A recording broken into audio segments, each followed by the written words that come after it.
Bharatiya Janata party ने मानो पूरे हरियाणा प्रदेश को गुंडों के हवाले कर दिया। पूरे हरियाणा प्रदेश में इस वक्त गुंडा राज चल रहा है। क्या ये भारतीय जनता पार्टी का स्पॉन्सर्ड गुंडा राज है? क्या ये भारतीय जनता पार्टी द्वारा जानबूझकर प्रायोजित करके गुंडा राज स्थापित करने की कोशिश हो रही है? मैं ऐसा इसलिए बोल रहा हूं क्योंकि इतनी सारी घटनाएं होने के बाद भी पिछले 24 घंटे के अंदर हरियाणा में 2 हत्याएं हुई हैं। सरेआम गोली मार करके 2 हत्याएं हुई हैं, जिनमें से एक व्यापारी थे, दोनों ही व्यापारी थे, अपना अपना काम करते थे।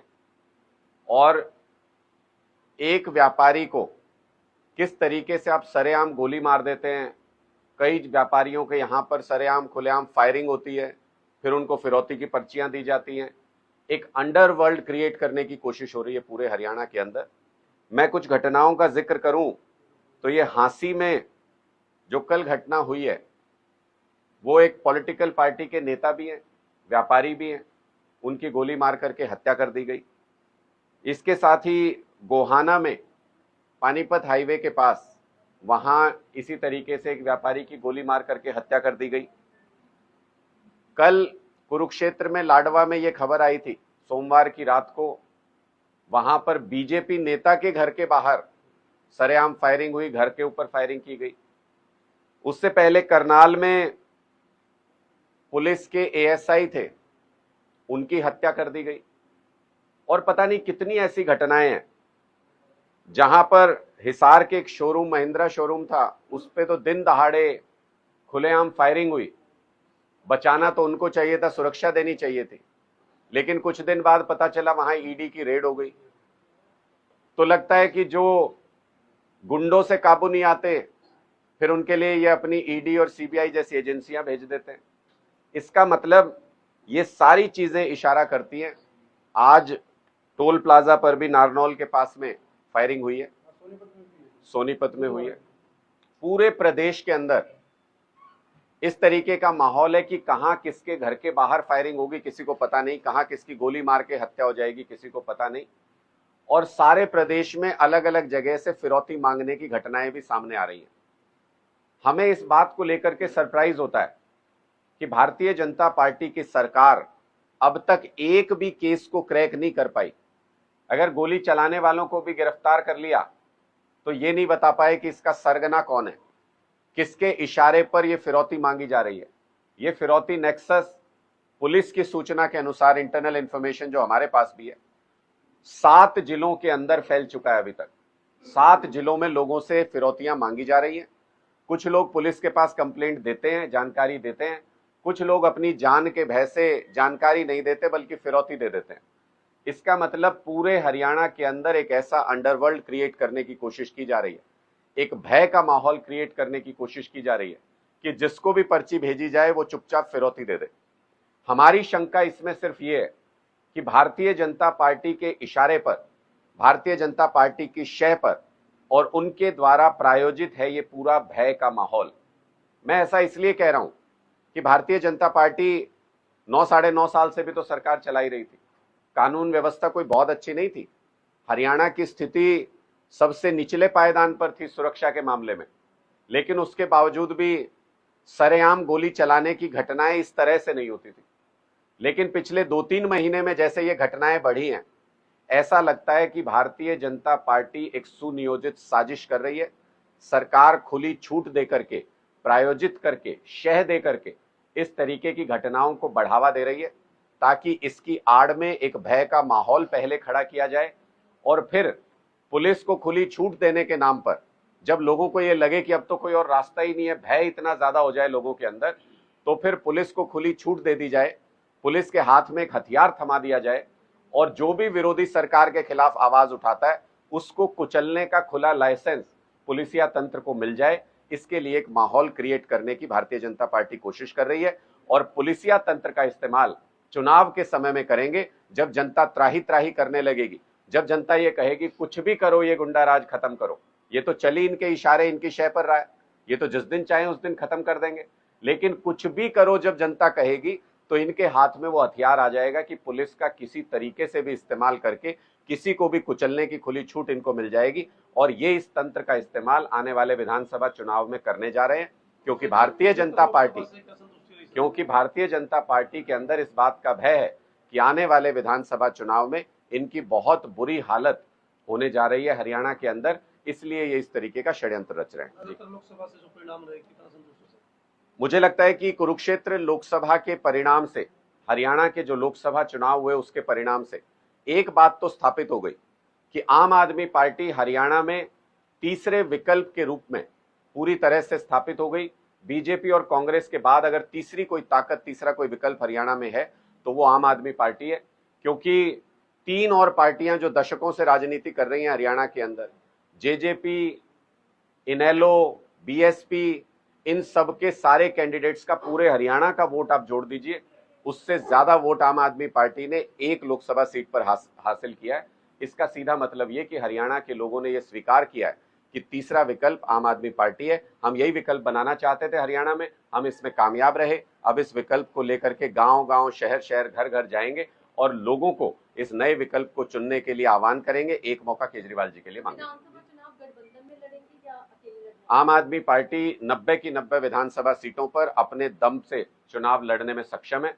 हम 90 की 90 विधानसभा सीटों पर एक एक बूथ के ऊपर अपने मजबूत बूथ योद्धा, अपनी बूथ टीमें तैयार कर रहे हैं, जो अरविंद केजरीवाल जी से सहमति रखने वाले लोगों को वोट में कन्वर्ट कर सके चुनाव के समय पर। ऐसा तंत्र तैयार करने की कोशिश आम आदमी पार्टी कर रही है। जन संवाद अभियान, जो बदलाव जन संवाद अभियान हमने चलाया हुआ है, वो इसी का एक प्रयास है। हम सभी 7000 गांव में और 1000 से ज्यादा वार्ड्स के अंदर ये बदलाव जन संवाद कर रहे हैं। यहाँ आपके असंध में भी लगातार ये बदलाव जन संवाद चल रहा है। गांव गांव में जाके लोगों से चर्चा करके बूथ लेवल की टीम्स बनाने का प्रयास चल रहा है। पंजाब में आपकी सरकार है, तो पंजाब में कौन से ऐसे कार्य किए जिससे हरियाणा के अंदर असर होगा? देखिए, पंजाब में कहीं पे भी फोन करके पूछिए और उनसे पूछिए कि उनका बिजली का बिल 0 आता है कि नहीं आता है। अगर बिजली का बिल 0 आता हो तो हरियाणा में वोट दीजिएगा, वरना वोट मत दीजिएगा। हम तो खुले तौर पे ये कहते हैं। पंजाब में किसानों से ये पूछिए कि उनके लिए हमारी सरकार ने काम किया कि नहीं। पूरे देश के अंदर अगर एक एग्जाम्पल सेट करने का काम किया तो वो पंजाब में भगवंत मान जी की सरकार ने किया, उसके लिए मैं उनको सलाम करता हूं। अग्निवीर योजना के तहत जैसे हमारे युवाओं का तिरस्कार किया गया, उनको शहीद का सम्मान देने से भी जैसे केंद्र सरकार पीछे हटी, उसी दौर में भगवंत मान जी ने एक एग्जाम्पल स्थापित किया। 1 करोड़ रुपए उन्होंने अग्निवीर योजना में हर किसी शहीद को दिए, उनके परिवार को सम्मान राशि के रूप में दिए। और साथ ही साथ किसान आंदोलन में, जो हमारा एक साथी किसान आंदोलन में जो दिल्ली जाना चाहता था अपने हकों की आवाज उठाने के लिए, उसकी जिस तरीके से गोली मार करके हत्या कर दी गई वहां पे, उसके परिवार को भी 1 करोड़ रुपए की सम्मान राशि और उनकी बहन को नौकरी देने का काम भगवंत मान जी की सरकार ने किया। ऐसी सरकार हरियाणा के अंदर लोग चाहते हैं। जैसे पंजाब में लोगों के प्रति सहानुभूति, प्यार रखने वाली सरकार है, वैसी सरकार हरियाणा के लोग भी अपने लिए चाहते हैं। दिल्ली से राजकुमार आनंद बीजेपी में शामिल हो गए हैं। देखिए, हमने तो जिस दिन राजकुमार आनंद जी ने मंत्री पद से इस्तीफा दिया था, हमने तो उसी दिन कह दिया था। बीजेपी भी मना कर रही थी, लोकसभा चुनाव से पहले की बात है ये। बीजेपी कह रही थी नहीं नहीं, हमसे तो कोई संबंध नहीं है। राजकुमार आनंद जी कह रहे थे नहीं नहीं, बीजेपी में जाने का कोई प्रश्न ही नहीं है। लेकिन आम आदमी पार्टी ने आधिकारिक तौर पर, संजय सिंह जी का बयान अभी भी मौजूद होगा, उन्होंने तभी ये कहा था कि जिस दिन ये बीजेपी में शामिल हो, ये बीजेपी के संपर्क में, बीजेपी का कराया धराया सब कुछ, जिस दिन ये बीजेपी में शामिल हो उस दिन बीजेपी से ये सवाल जरूर पूछा जाना चाहिए कि इनके यहाँ तो ईडी के छापे पड़े, इनके ऊपर तो ईडी की कार्रवाई चल रही है, ऐसे व्यक्ति को भारतीय जनता पार्टी ने अपनी पार्टी में क्यों ले लिया? जनता ने कांग्रेस के खिलाफ आम आदमी पार्टी को मैंडेट दिया था और आपने गठबंधन में उसी पार्टी के साथ चुनाव लड़ा। लगता नहीं आम जनता में एक आम आदमी पार्टी की नीतियों के ऊपर सवाल निशान खड़ा हुआ? देखिए, लोकतंत्र के अंदर जनता का वोट बदलता है, जनता का मत बदलता है, तभी सरकारें बदलती हैं। अगर किसी ने कभी कांग्रेस को वोट दिया, वो हमेशा के लिए कांग्रेस का ही हो गया, ऐसा तो संभव नहीं है। अगर किसी ने बीजेपी को वोट दिया, वो हमेशा बीजेपी को ही देता रहेगा, ऐसा भी संभव नहीं है। जब लोग अपना मत बदलते हैं, मन बदलते हैं, तभी सरकारें बदलती हैं। समय और परिस्थिति के हिसाब से बहुत सारी चीजें बदलती हैं। 2014 की चुनौतियां अलग थी, जिनको देखते हुए जनता ने अपना मैंडेट दिया।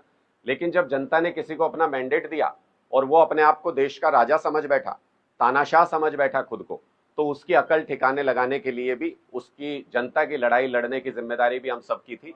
हमने इंडिया गठबंधन के तहत एकजुट होकर के भारतीय जनता पार्टी की उस तानाशाही सरकार और उस तानाशाह के दोनों हाथों में बैसाखियां पकड़ा दी हैं।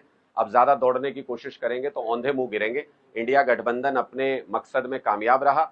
अब विधानसभा चुनावों की लड़ाई है, हरियाणा के मुद्दों पर लड़ी जानी है और लोकतंत्र बचाने के बाद सबसे बड़ी बात यही है कि हर पार्टी अपने मुद्दे लोगों के बीच में लेकर के जाए, जिसको लोग स्वीकार करेंगे वही नतमस्तक होकर के सरकार चलाए। हरियाणा में चुनाव में ओबीसी और एससी चेहरे पर दाव लगाया जा रहा है बीजेपी की तरफ से, क्या? देखिए, भारतीय जनता पार्टी की हमेशा ये नीति रही है, वो जाति आधारित राजनीति करते हैं। वो जातियों को आपस में लड़ा के, धर्म को आपस में लड़ा के, संप्रदाय को आपस में लड़ा के, प्रदेश को प्रदेश से लड़ा के वो वोट हासिल करना चाहते हैं। लेकिन इससे देश का भला नहीं होता, इससे प्रदेश का भला नहीं होता, इससे प्रदेश का नुकसान होता है।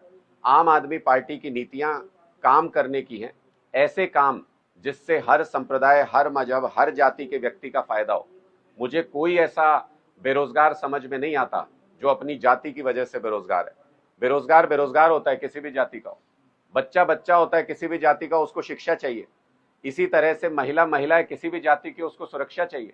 ऐसे तमाम मुद्दों के ऊपर आम आदमी पार्टी काम करती है। हम काम के आधार पर राजनीति करते हैं, हम जाति के आधार पर राजनीति नहीं करते। रिश्वत का एक और मामला लगाया जा रहा है इनके ऊपर सचिन।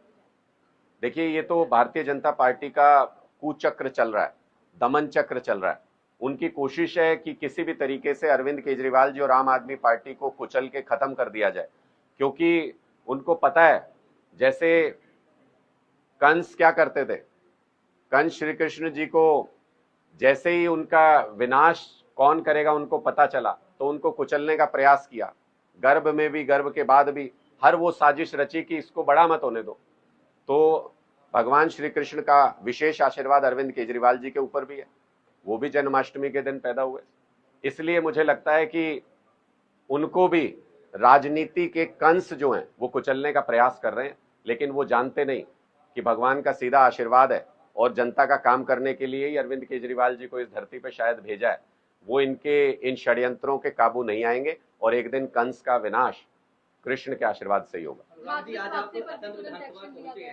विधानसभा को लेकर, आगामी विधानसभा चुनाव को लेकर क्या रणनीतियां हैं, क्या योजनाएं हैं? बहुत मजबूत शहरी होंगे जो आपका चुनाव लड़ने जा रहे हैं। बहुत मजबूत तैयारी चल रही है और हमारे सभी साथी जो असंध विधानसभा के अंदर काम कर रहे हैं वो बहुत ही कर्मठता के साथ एक एक गांव में जाके, एक एक वार्ड में जाके पूरी मेहनत से लोगों के साथ जुड़ने का काम कर रहे हैं। आम आदमी पार्टी सही समय पर सही निर्णय लेगी और पूरी ताकत के साथ असंध विधानसभा का चुनाव लड़ेंगे, इसमें किसी प्रकार का कोई संदेह नहीं होना चाहिए। देखिए, आम आदमी फोटो के अंदर आने के लिए तो आप जब आप पहुंचते हो तो फोटो खिंचवाने के लिए तो सभी। देखिए, आम आदमी पार्टी का चुनावों के बीच में जाने का बहुत ही स्पष्ट फॉर्मूला है, इसमें कोई इफबट किसी प्रकार का नहीं है। हम उसको टिकट देते हैं, हम उसको चुनाव लड़ाते हैं जिसको इलाके की जनता कहती है। जनता की आवाज पर, सर्वे के आधार पर आम आदमी पार्टी अपनी टिकट का फैसला करती है। हमारा ये फॉर्मूला आगे भी इसी तरह से कायम रहेगा। जिसको असंध के लोग चाहेंगे वो चुनाव आम आदमी पार्टी की टिकट पर लड़ेगा भी और जीतेगा भी। एक बार ऐसा होता है कि हाईकमान से कैंडिडेट उतार दिए जाते हैं। आम आदमी पार्टी के अंदर ऐसा नहीं होता है। जहां होता है उनसे पूछिए, उनके अंदर जूते चलने वाले हैं कुछ दिन में। अपने अपने कैंडिडेट्स को लेकर के उनके जूते भी चलेंगे, सड़क पे भी चलेंगे और दफ्तरों में भी चलेंगे।